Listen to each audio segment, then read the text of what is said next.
Der Nachtfahrer. Nachts schien die Sonne nie. Während andere schliefen, lag Roberto wach und dachte nach. Er dachte ohne Ergebnis, dachte ohne Zusammenhang. Immer wieder besah er sein bisheriges Leben. 33 Jahre. Irgendwann hatte er eine Ausfahrt verpasst. Dessen war er sich gewiss. Dann richtete er sich immer auf, blickte in das dunkle kleine Zimmer, in dem tagsüber ein kleiner Esstisch und 2 Stühle zu sehen waren. Es gefiel ihm, dass er in der Nacht nichts sah. Es kam ihm vor, als ob er schwebte. Nichts hielt er nach 33 Jahren in der Hand. Er trat auf der Stelle. Er vermisste nichts aus seiner Vergangenheit. Das heißt, bis auf seine Sorglosigkeit, die er an irgendeiner längst vergangenen Kreuzung vergessen hatte. Und die Nächte waren still. Sie sprachen nicht mehr zu ihm. Sie waren nicht mehr die Komplizen seiner Hoffnungen. Die Nacht war nun eine stille Freundin geworden. Eine, die nicht mehr urteilte, aber eine, die verständnisvoll schwieg. Tagsüber schlief er wenige, verteilte Stunden, nachts nicht mehr. Wenige Wochen zuvor hatte er beschlossen, seinen Lebensunterhalt durch die nächtliche Schlaflosigkeit zu verdienen. Als Kurierfahrer für eine Sicherheitsfirma musste er interne Post für eine namhafte Bank von Filiale zu Filiale transportieren. Um 23 Uhr begann seine Schicht und endete meist um 6 Uhr in der Früh. Die Arbeit war simpel. Er konnte sie durchführen, ohne damit aufhören zu müssen, seinen Gedanken nachzuhängen. Auch hatte er mit niemandem zu tun. Er lud die Taschen in den Lieferwagen und fuhr los. Wenn er morgens zurückkehrte, entlud er die leeren Taschen, stellte das Fahrzeug ab und ging nach Hause. Es waren 36 Taschen für 36 Filialen. Ortschaft für Ortschaft musste er anfahren. Seine Route umfasste insgesamt 213 Kilometer und führte über Landstraßen in ländliche Gebiete.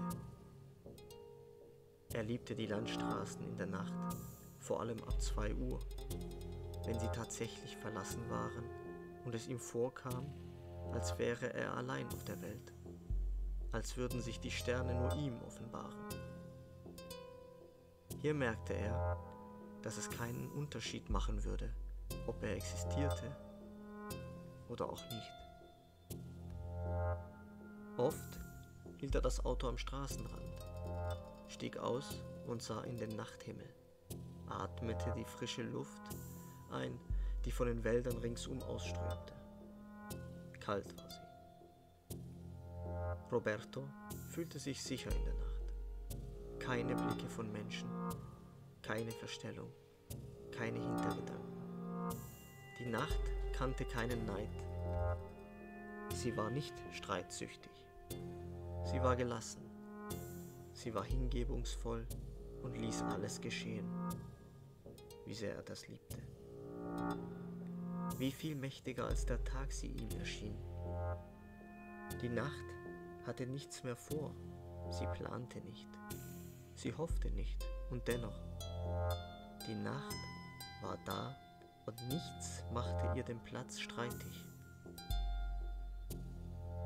Klein und beschaulich war die Welt im Lichtkegel der Scheinwerfer, weit und unendlich, wenn er aus dem Fenster auf die vorbeiziehenden Bäume blickte. Die schönste Zeit war im Winter, wenn die Straßen verschneit, die Straßenlampen erloschen waren und der Mond alles in bläulich schimmerndes Silberlicht tauchte. Wenn es so war, stieg er öfter aus dem Auto und verweilte einige Minuten in der Einsamkeit, und der Schnee legte sich auf seine Hände. In dieser Nacht war er sehr müde, was selten war. Roberto hatte tagsüber kaum ein Auge zugemacht.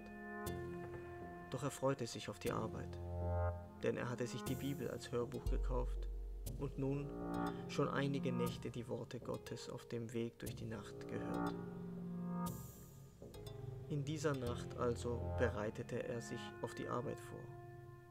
Er belegte sich 3 Brötchen, 2 mit Schinken und 1 mit Käse, wickelte sie hektisch in Alufolie, nahm eine Flasche Wasser, 2 Bananen und legte all das in seine Tasche. Nachdem er geduscht hatte, putzte er sich die Zähne mit der einen Hand, wobei er versuchte, sich mit der anderen die Dienstkleidung überzustreifen, die aus einem weißen Hemd, einer grauen Krawatte, einem schwarzen Pullover und einer schwarzen Hose bestand. Die schwarzen Schuhe wurden ihm nicht gestellt.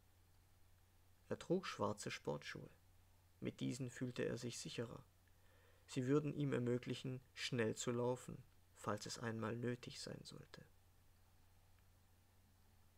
Obwohl er selbst noch nie eine bedrohliche Situation erlebt hatte, noch von seinen Kollegen jemals etwas derartiges gehört hatte, gefiel es ihm, sich vor der Arbeit Situationen vorzustellen, die ihm das Blut in den Adern gefrieren ließen. Doch der Job in dieser ländlichen Gegend hatte nichts Gefährliches. Er traf so gut wie nie auf Menschen, außer an einer Tankstelle, die er immer gegen kurz vor 2 Uhr anfuhr, um zu tanken und einen Espresso zu trinken. Immer wenn er dabei war, sein Hemd zuzuknöpfen, bemerkte er, dass er es mit einer Hand nicht würde schaffen. Er biss auf die Borsten der Zahnbürste, knöpfte sich das Hemd zu und putzte anschließend weiter. Die Nacht war sehr kalt, 8 Grad unter Null. Es schneite nicht, doch der Schnee der letzten Tage war liegen geblieben, die Straßen mit schneebedecktem Eis überzogen. Roberto nahm den Bus und fuhr zur Arbeit. Von der Haltestelle ging er zur Firmenpforte, wo er sich zu melden hatte, um die Autoschlüssel samt Inventarliste der Taschen entgegenzunehmen. Der Pförtner war russischer Abstammung und zog die Vokale unter Anstrengungen in die Breite. »Hallo, hallo, wie geht's?« »Gut, und Ihnen?« ich liebe«, sagte der Russe und lächelte dabei. Roberto lächelte und schritt langsam auf die Tiefgarage zu, in der das Dienstauto stand.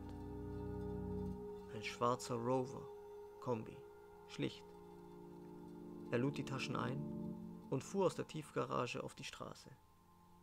Seine Kollegen grüßte er selten. Keiner grüßte mehr als selten. Alle luden schweigend ihre Taschen in die Autos und fuhren los. Roberto mochte sie nicht. Sie hatten alle etwas gegen die Nacht. Sie hatten nur im Sinn, schnell wieder zu Hause zu sein und die Nacht so kurz wie möglich zu halten. Er war immer der Letzte, auch wenn andere längere Touren fuhren. Sobald er auf der Straße war, fühlte er sich wohl. Er legte die Hörbibel in den CD-Player ein und lauschte der Botschaft Jesu. Manchmal, da stieg er mitten auf einer Landstraße aus und schloss die Augen, einige Sekunden lang mit abgestelltem Motor. Totenstille. Als gäbe es niemanden außer ihm, bis sein Herz begann aufzuwallen und ihm die Furcht überkam. Er die Augen aufriss und ins Auto sprang, die Türen von innen verriegelte, den Motor anließ und mit aller Gewalt aufs Gaspedal trat. Es gab keine Gefahr, doch er spielte mit der Vorstellung. Die Bäume, die an ihm vorbeizogen, warfen undeutliche Schatten auf die Straße. In einem Teil seiner Seele und seiner Augenwinkel erwartete er Gestalten aus den Bäumen auf die Straße treten. Frauen, hilflos, nackt, blutüberströmt. Diese Vorstellung plagte ihn in jeder Nacht seiner Tour. Dieser eine Moment, der sein Leben für immer verändern würde. Eine hilflose Gestalt vor ihm in der Dunkelheit. Immer, wenn er sich darin verlor, schlug sein Herz schneller und die Gedanken wurden kurzzeitig zum Wahn. Er fuhr schneller, immer schneller und dann waren die Gedanken plötzlich verschwunden und er wurde wieder langsamer. So wie der Schlag seines Herzens. Und ob ich schon wanderte im finstern Tal, fürchte ich kein Unglück, denn du bist bei mir, dein Stecken und dein Stab trösten mich. Lauschend fuhr er weiter durch die Nacht.